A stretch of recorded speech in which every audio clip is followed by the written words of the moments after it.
Hello guys, my name's IMac7 and today I'm looking at another Nerdrotic video called WTF is Star Wars Now? And I think this is going to be about Andor and a recent scene that happened in there, so I thought we'd have a look.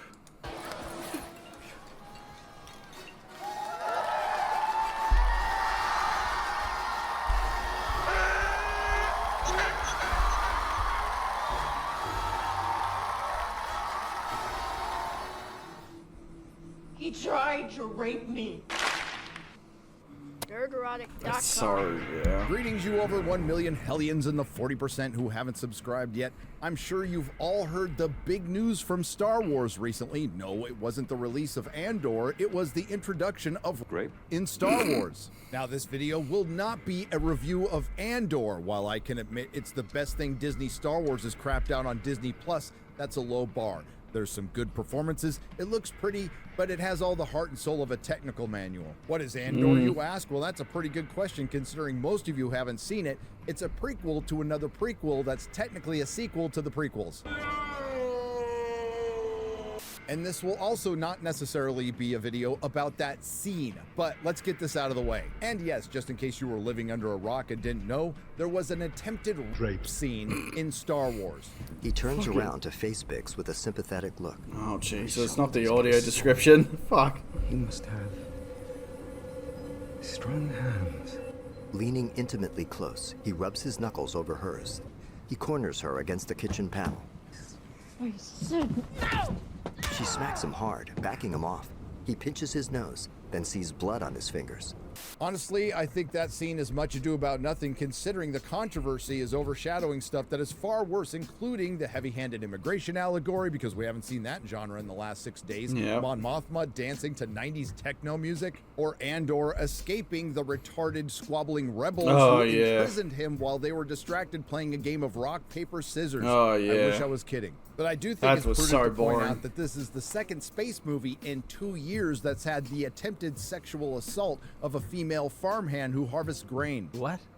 Zack Snyder needs to call his lawyers and sue somebody for ripping off his Star Wars ripoff. And let's face it, that scene from Andor pales in comparison to this. The Sith reaches the edge of the placid Oh pool. god, fucking not the He slings Acolyte. his God, knife on that his shoulder and show. unpacks it, while Osha observes from a hiding spot in the rocks. As he begins to untie a belted knot from around his I don't even waist, know she what the straightens up fuck for a the better Acolyte look. was meant to He be, begins to eh? undress, revealing a prominent scar on his well-toned back. Dropping his billowy-legged hakama pants, he steps forward Hakama with the pants. sunlight accentuating his taut muscles. He wades barefoot into the pool. Keeping her predatory gaze on him, she lies in wait behind some rocks closer to the water's edge. There's a lot of eye going on there. And yes, I was talking about the viewers as well. Now, the media certainly wants to make something out of that scene, and quite frankly, so do some of the creatives from Andor, including showrunner Tony Gilroy. From The Hollywood Oh, Reporter, God, here we Andor go. creator explains that shocking assault scene. We're all the products of What did you say? Tony Gilroy on why that sexual No, assault I attempt don't- against an what? undocumented fugitive, thought I was kidding about the immigration thing, in the show's season 2 premiere block was necessary to tell an accurate tale of revolution, even within the Star Wars universe. And as far as the context is God. concerned, this is what Gilroy says. I mean, let's be honest, man. The history of civilization, there's a huge arterial component of it. That's all of us who are here, we're all the products He's using of like rape. grape and all. Said rape twice. I like rape.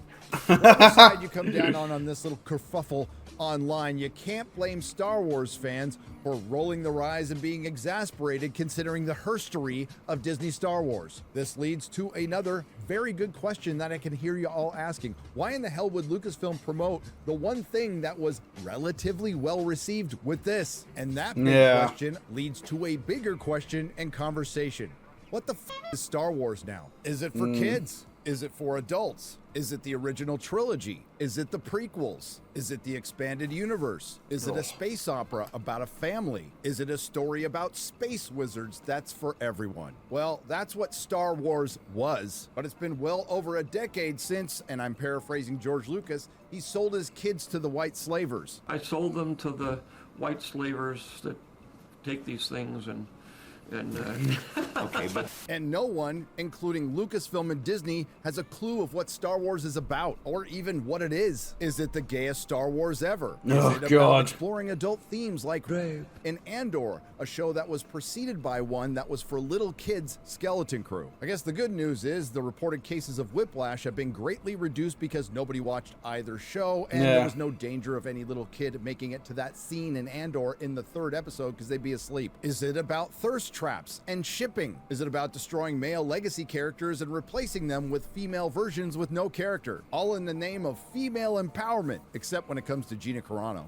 Is it the Pander Stone? Is it about diversity, dinosaurs, and diversity? Is it... Put another gay diverse woman in it. Make it more lame. Is it about Rey Palpatine, who intentionally or unintentionally helps wipe out the Skywalker line and then usurp their name? Is it Kathleen Kennedy being fired every year since 2019, including twice this year? Is it Kathleen Kennedy announcing a long list of projects over a long period of time where only a fraction will actually be released, if at all? Is it Kathleen Kennedy firing or ghosting most of the creators that she's hired? Is it about communist lesbian space witches? Is it a cinematic franchise? Is it a streaming franchise? Is it just a lifestyle brand? Is it turning George Lucas's Star Wars that was a male brand for everyone into a girl brand for no one? Yeah, I love that. Love that saying. That's what I say about it now. So much so, we haven't had a Star Wars film since 2019. Is it about making the most uninspired or blandest content ever by making every other show's title just somebody's name? I'm looking forward to Star Wars Bob, but I say corrected because the next film to come out from Disney Star Wars is The Mandalorian and Grogu. Is it Lucasfilm and their willing and able comrades in the access media blaming fans for all of their problems? Is it actors from Disney Star Wars attacking fans? This guy. Is it about jangling keys and cameos? Is it taking one of the greatest cinematic franchises in history and turning it into a category on a fledgling streaming service? As far as Disney Star Wars is concerned, the answer to all those questions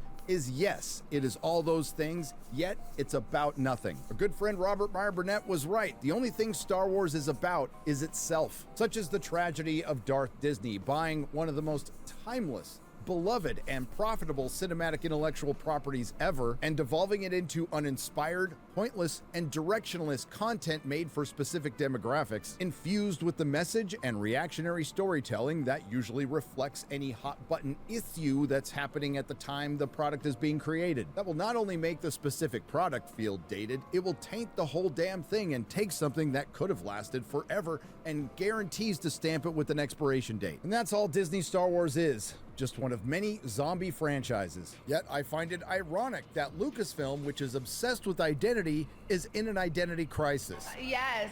Oh, God, No no. skin off my back because, quite frankly, it's been hilarious watching Disney turn billions into millions. I was a fan once, but that was a long time ago. I'm simply here to chronicle its demise, and I'm sure you've noticed that nobody really breaks down any theories or plots from any Disney Star Wars shows. The only time anybody talks about it en masse or it makes any news is a variation of three things. When something cringe comes out of one of their products, Kathleen Kennedy is rumored to be fired for the 16th time, or an actor attacks the fans. This one is aimed directly at you, Lucasfilm. For the 1000th time, you should be grateful for the fans you take for granted, the ones who are pissed because that means they still care, because they're still out there. They want to love Star Wars, and one of the rare smart moves on your part, you re-released Revenge of the Sith, which made $42 million worldwide, a movie that's 20 years old. So clearly, they want Star Wars, just not yours. Circling back to that scene in Andor, introducing adult themes into Star Wars certainly could work and has worked with George Lucas's Star Wars because they had a good story and a good foundation. The only foundation Disney Star Wars has is ego, hubris, and incompetence. And as far as Andor introducing rape in the Star Wars, well, that was already done when Disney bought it. Yeah, that's true. Oh, God. Like, Andor, right, like, I did a review, and it was okay in my review. You can go see if you want, but I don't know. It's like, it's a boring show, and I think there's a lot of good in it, but that scene just took me out of it, man. I was just like, what the fuck is this doing in my Star Wars show? Yeah. God, my teeth are yellow. Fuck. Sorry. I shall go brush them after this. But yeah, man, I just, I miss Star Wars. I miss being excited for Star Wars. Like, Revenge of the Sith, man, I went and saw that in theaters recently, and it was packed. The theater was packed. And it was fucking awesome. I enjoyed it so much. I love that film. But, you know, oh god, yeah, that part. Revenge of the Sith, god, it's such a good film. I should do a review on it, maybe. A 20th anniversary review. I'll think about it. Anyway, guys, thanks so much for watching. Please like, subscribe, and I'll see you guys in the next video. Ciao.